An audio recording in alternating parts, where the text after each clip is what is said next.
आज की वीडियो में हम पढ़ेंगे रूट के बारे में कि रूट के पार्ट्स क्या होते हैं, रूट के पार्ट्स के फंक्शन क्या होते हैं। ठीक है, दिखने में तो हमें बहुत छोटी सी रूट लगती है, लेकिन उसके भी पार्ट होते हैं और उसके भी अपने फंक्शंस होते हैं और इंपॉर्टेंट ही फंक्शंस होते हैं। उससे पहले हम ये देखेंगे, यहाँ पे देखते हैं कि जो पार्ट्स ऑफ फ्लावरिंग प्लांट्स हैं क्या क्या होते हैं। स्टेम होता है, रूट होता है, फ्लावर होता है, फ्रूट होता है, सीड होता है, लीव्स होती है।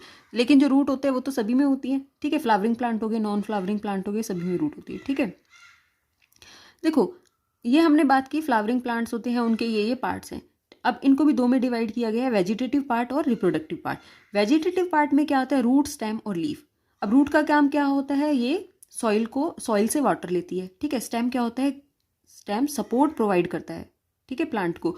लीफ में क्या होता है, फोटोसिंथेसिस की प्रोसेस से फूड बनता है। अब रिप्रोडक्टिव पार्ट क्या है, फ्लावर है। जो फ्लावर है वो रिप्रोडक्टिव पार्ट है। इसी के अंदर, फ्लावर के अंदर ही मेल और फीमेल रिप्रोडक्टिव ऑर्गन्स प्रेजेंट होते हैं जो सेक्सुअल रिप्रोडक्शन में प्लांट को हेल्प करते हैं। ठीक है, अब हम इसमें से पढ़ेंगे रूट को। रूट में सबसे पहले हम पढ़ेंगे रूट सिस्टम क्या होता है। देखो, सबसे पहले हम देखेंगे कि हमने सीड को जर्मिनेट किया, सीड जर्मिनेट किया तो रूट डेवलप हुई। ठीक है, ऊपर शूट डेवलप हुई। ठीक है, अब ये देखो, जो रूट सिस्टम होता है इसमें दो चीज़ें इंक्लूड होती है, एक तो मेन रूट और दूसरा उसकी ब्रांचेस। यहाँ आप देखिए, ये मेन रूट है और इस मेन रूट को हम बोलते हैं प्राइमरी रूट। फिर उससे ब्रांचेस निकल रही हैं, उसे बोलते हैं सेकेंडरी रूट, और जो सेकेंडरी रूट से ब्रांचेस निकलते हैं उसे हम बोलते हैं टर्शरी रूट। ठीक है, रूट सिस्टम क्या होता है, अंडरग्राउंड होता है, consist root and its branches. ठीक है, अब क्या है, जो रूट होती है ना वो रेडिकल से बनती है। ठीक है, अब जब हमने सीड जर्मिनेट किया, ठीक है, तो दो चीज़ें होती हैं इसमें, एक होता है रेडिकल, दूसरा होता है प्लूम्यूल। हमने एक वीडियो बनाई है डाइकोट सीड की और मोनोकोट सीड में, उसमें इसको पूरा एक्सप्लेन किया हुआ है, आप जरूर देखना।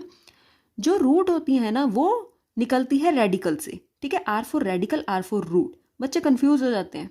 ठीक है, और प्लूम्यूल से निकलता है शूट। रेडिकल से निकलता है रूट, प्लूम्यूल से निकलता है शूट। ठीक है, तो जो रूट फॉर्म होती है रेडिकल से उसे बोलते हैं हम टैप रूट।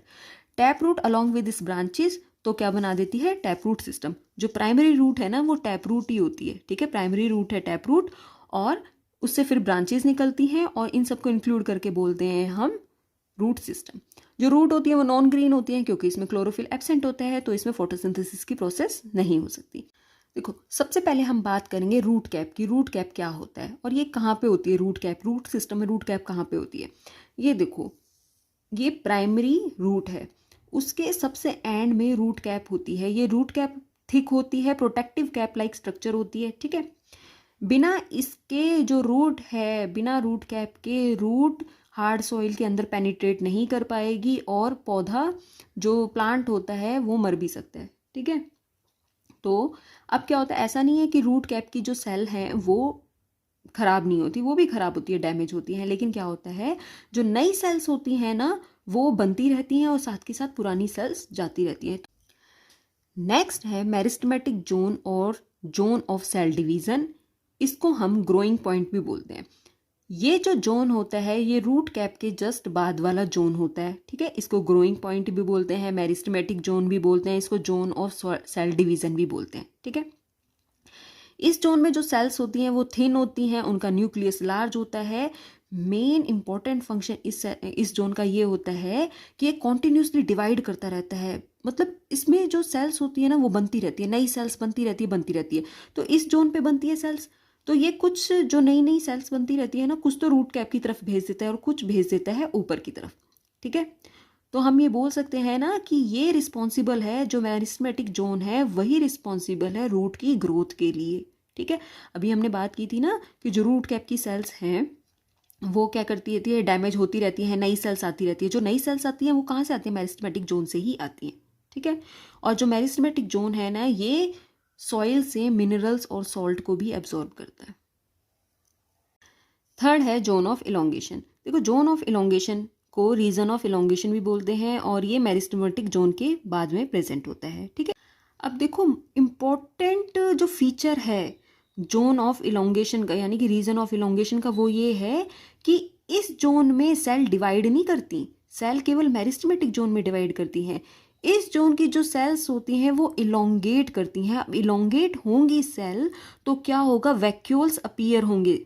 ठीक है, सेल क्या हो रही है, लार्ज हो रही है, बढ़ रही है, तो क्या होगा, स्मॉल स्मॉल वैक्यूल्स अपीयर हो जाएंगे, डेवलप हो जाएंगे। अब क्या होता है, बहुत सारे छोटे छोटे वैक्यूल मिलकर क्या बना देते हैं, बड़ा वैक्यूल बना देते हैं, और जो सेल सेप से फिल हो जाता है। ठीक है, नेक्स्ट है रूट हेयर जोन। ये देखो यहाँ पे आपको दिख रहा है, ये है रूट हेयर जोन, ये ऐसी स्ट्रक्चर्स दिख रही हैं, ये है रूट हेयर्स। ठीक है, अब ये जोन कहाँ पे प्रेजेंट है, ये रीजन ऑफ इलोंगेशन के बाद प्रेजेंट है रूट हेयर जोन। ठीक है, अब इसमें क्या है, रूट हेयर जोन में क्या होता है कि मेन रूट है, ठीक है, प्राइमरी रूट है, उस पर बहुत सारे small small root hairs present होते हैं। इनका फंक्शन क्या होता है कि जो 95% जो वाटर एब्जॉर्ब करता है ना प्लांट सॉइल से 95% जो वाटर एब्जॉर्ब करता है वो रूट हेयर जोन से ही एब्जॉर्ब करता है, रूट हेयर से ही एब्जॉर्ब करता है। बाकी का जो 5% है वो मेरिस्टेमेटिक जोन और जो रीजन ऑफ इलोंगेशन है यहाँ से एब्जॉर्ब होता है।